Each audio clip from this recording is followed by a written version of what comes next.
స్థానిక సంస్థల ఎన్నికలకు సిద్ధం కావాలని బీజేపీ పార్టీ రాష్ట్ర కార్యవర్గ సభ్యుడు బాలేష్ గౌడ్ కార్యకర్తలకు సూచించారు.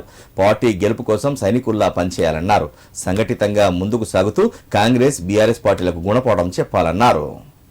సిద్దిపేట జిల్లా మిరుదొడ్డి మండల కేంద్రంలో బీజేపీ పార్టీ మండల అధ్యక్షుడు దేవరాజు ఆధ్వర్యంలో మండల కార్యవర్గ సమావేశం నిర్వహించారు.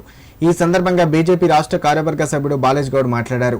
ఎన్నికల సమయంలో కాంగ్రెస్ పార్టీ ఇచ్చిన హామీలను నెరవేర్చడంలో పూర్తిగా విఫలమైందని, స్థానిక సంస్థల ఎన్నికలను దృష్టిలో పెట్టుకుని రుణమాఫీ చేసిందన్నారు.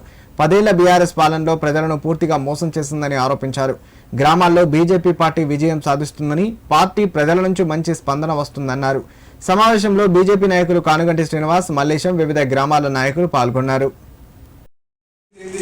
ఒక్కొక్క నాయకుడు 5 ఏళ్ల కింద సైకిల్ నాయకుడు బండ్లకు వచ్చారు, బండ్ల నాయకులు వెహికల్, 2 వీలర్ నాయకులు 4 వీలర్ వచ్చే పరిస్థితికి వచ్చిందంటే మరి కేవలం బీఆర్ఎస్ పార్టీ గల్లీ నుంచి మరి తెలంగాణ అసెంబ్లీ వరకు కూడా అన్నటువంటి నాయకత్వం అంతా కూడా అవినీతి క్రమంతో నిండిపోయింది. ఇటువంటి నాయకత్వాన్ని ఈరోజు ప్రజలు నమ్మే పరిస్థితి లేరు. దేశంలో ఒక నీతివంతమైన పార్టీ, నిజాయితీవంతమైన పార్టీ మరి భారతీయ జనతా పార్టీ వైపు మరి ప్రజలు చూస్తూ ఉన్నారు. మరి టీఆర్ఎస్ ప్రత్యామ్నాయంగా ఆ రోజు మరి భారతీయ జనతా పార్టీ ఇష్టపడి కూడా మరి భారతీయ జనతా పార్టీ పూర్తిగా అంటే అసెంబ్లీలో రాష్ట్రాల్లో అధికారులకు వచ్చే పరిస్థితి అని చెప్పి గుర్తించిన ప్రజలు ఆ రోజు మరి కాంగ్రెస్ పార్టీ ఇటువంటి మోసపు మాటలకు మరి ఆ రోజు నమ్మి మరి కాంగ్రెస్ పార్టీకి అవకాశం ఇచ్చింది. ఇలాంటి పరిస్థితి మరి మరోసారి కాంగ్రెస్ పార్టీకి ప్రజలు నమ్మే పరిస్థితి లేదు.